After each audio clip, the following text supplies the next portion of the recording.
What's up, yo? Welcome back to the channel. My name is Brandon, back again with another topic video today. Today we're going to be talking about self-talk, positive versus negative.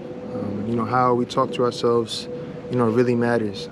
How it is we feel about ourselves, how we love ourselves, how confident we feel with ourselves, and, how it is we're able to, work through situations that might arise, based off how we feel about ourselves. And, how, you know, um, really the power of the tongue, and what it is that we say, jokingly, or whether it be the little jokes of when people say that they don't know something, or this might have been stupid to do, or just those little short remarks, even though they might be micro, but they really have a macro meaning, and how it is we feel about ourselves, further down the line, based off how we continuously say these little micro things. Because if you have a brick and you continuously lay a brick down, you're eventually going to have a wall or a building or actual establishment, based off all those bricks continuously building up over time. So I feel that's the same thing with how we speak about ourselves,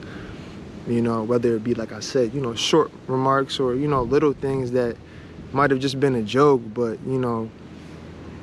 when it comes time for us to really face ourselves, and when we're in our moments of stress, anxiety, or overwhelming, or things that might have triggered us a certain way, those micro self-talk moments are going to lead up to us sometimes not feeling good enough, or less than, or feeling as though you can't accomplish something, or you're not as confident to accomplish something, or maybe you're downplaying your abilities and the capabilities that you can accomplish, and set out to achieve something, based off how it is you feel mentally.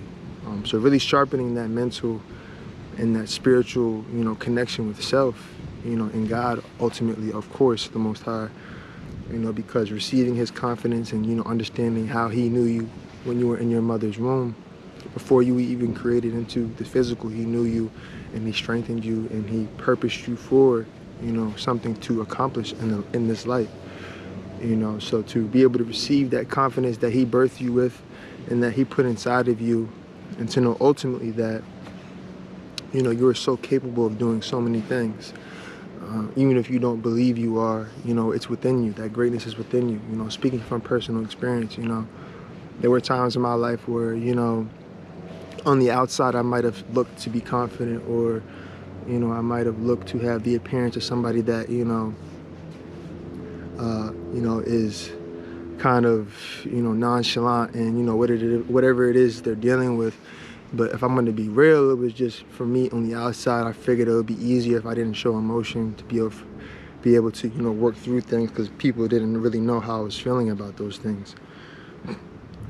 And I'm not saying to go out and be a Debbie Downer, and an energy drainer on people, but being able to be confident enough and strong enough emotionally and spiritually to work through my emotions, as an individual, personally, from my experience. I was never one to go, I feel, cry on the shoulder. It was more so, for me, my thing was always to, like they say, sit in the corner.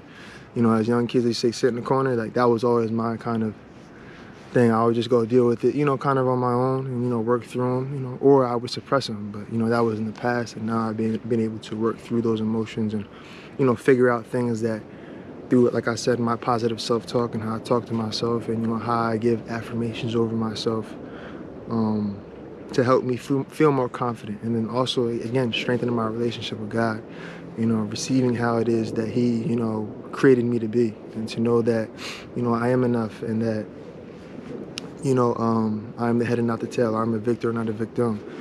Affirming those things over myself and over my life, to receive His glory, and to praise Him, ultimately, how He created all of us to be, to shine our light, and to walk in the greatness that He has destined each one of you to do. So hence one's divine destiny. We all have a divine destiny to accomplish, and seek out. But it's ultimately up to us in our own free will to walk in God's plan and trust His plan. Because again, speaking from someone who always tried to do it my way, or be so strategical about things like that, that's not my burden or my weight to carry. That's, you know, that's I gotta trust in God's plan and, you know, what He has for me, and to, you know, to be diligent and intentional on what it is I have to do leading up to those doors that He opens up for me. You know, to not do the work, but, you know, because they say faith without works is dead. But, you know, to show up each day intentionally, you know, continues to put one foot in front of the other to walk, and continuously, like I said, show up as, you know, He created me to be. And again, to be, you know, to be humble, but again, also not short sell yourself, to be confident in yourself. Because again, you know, you don't really want to be, you know, I don't really like telling people how to be. For me personally, I just try to, you know, keep a humble heart, humble perspective. But, you know, also as I'm learning, not, you know, and I'm trying to apply to be more confident, to be more, you know, real and vulnerable with self. To really, you know, appreciate and be aware of how it is you're feeling, and, you know, whether it be about yourself, your triggers, things that are going on around you, you know, things that are in your control, or even if it's things that are out of your control, how is it affecting you? So you can ultimately make the best decisions to be beneficial for yourself and the people that are in your circle of life, to, you know, be benefited as well, based off your well-being, so you can show up and not pour from an empty cup. Because I feel that's the best thing as well, to be able to, you know, not require certain aspects of other people that, you know, you're able to fully fulfill in self, and not egotistically, but, you know, really from a place, I say, of, you know, really just taking those self-love days or that positive self-talk, you know, affirming that over yourself in those moments of, you know, not really feeling like you're enough or you're not capable of achieving something. But to, again, be your biggest fan, be your biggest supporter. But to also appreciate the supporters and the people around you that are embracing you and uplifting you as well. Not to count them out, but to also, you know, appreciate, you know, maybe if there's something you might have to go through alone and you might not be able to hear from them within those, you know, that short period of time, you kind of gotta hype yourself up and, you know, work through something. You know, that's what I'm talking about, of affirming that positive, you know, self-talk to, you know, help you move through that. So again, that's kind of, you know, what I'm referring to when I talk about the self-talk, because I feel like, you know, again, speaking from experience of the negatives, it's like that's where, you know, the fear comes in, and the, you know, the limits, and the neglecting of our potential and our abilities. You know, that's where I feel just, you know, everything that you were created to be, that's where the negative, everything that you were created to be is where the positive self-talk is, and everything that's against that is where the negative self-talk is. So really, again, walking in who God created you to be and affirming that over your life. Not entertaining the doubt, the fears, the limitations, the anxieties, the anxiousness. Knowing that they're all there and those are real human emotions, you know, acknowledging them and working through them, but, you know, really not to dwell on them, to, you know, be aware of them, move through them, and then ultimately be able to get to, you know, that righteousness and that, you know, that affirmation of, you know, you're the victor, not the victim. You are the head and not the tail, and that you can do all things, you know. So really being able to, I feel, and it's a journey, it's a day-to-day process. You know, these are things that I still apply to myself in my moments of, you know, that those low moments, but to ultimately, you know, this too shall pass. You know, the storm must pass and the sun must rise. So, but it's okay to feel these things. Before I was feeling ashamed or guilty, or, you know, just kind of like, why do I feel like this? I'm not supposed to feel like this. But to understand now, it's like, it's okay to feel like this. This is part of the human experience. You know, these are emotions that come with it. You know, it's never going to be one, it's never going to be the other. It's going to be up and down, you know, it's going to be the roller coaster. But to really find that average where you can kind of just be in the flow state and be present in what it is that takes place.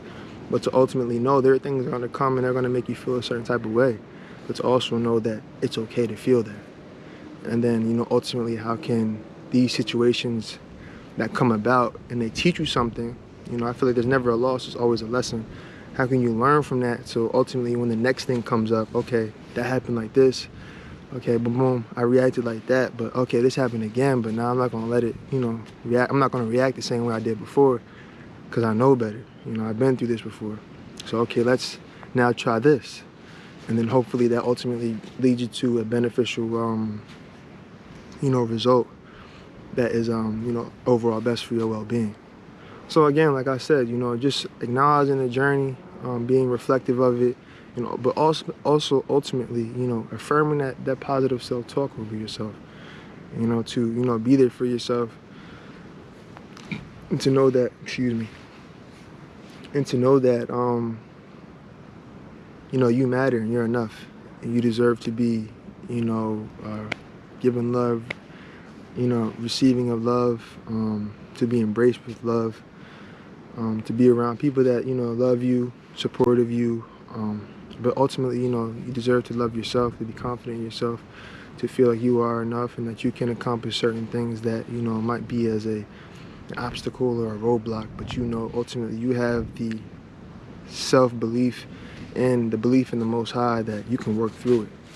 And that ultimately you will never receive anything that you're not strong enough to work through. So ultimately always know that. Entertain the thought of what if, and that, what if it can turn out better than I can imagine, or what if, I thought it was going to be like this, but it actually resulted in it ended up like this.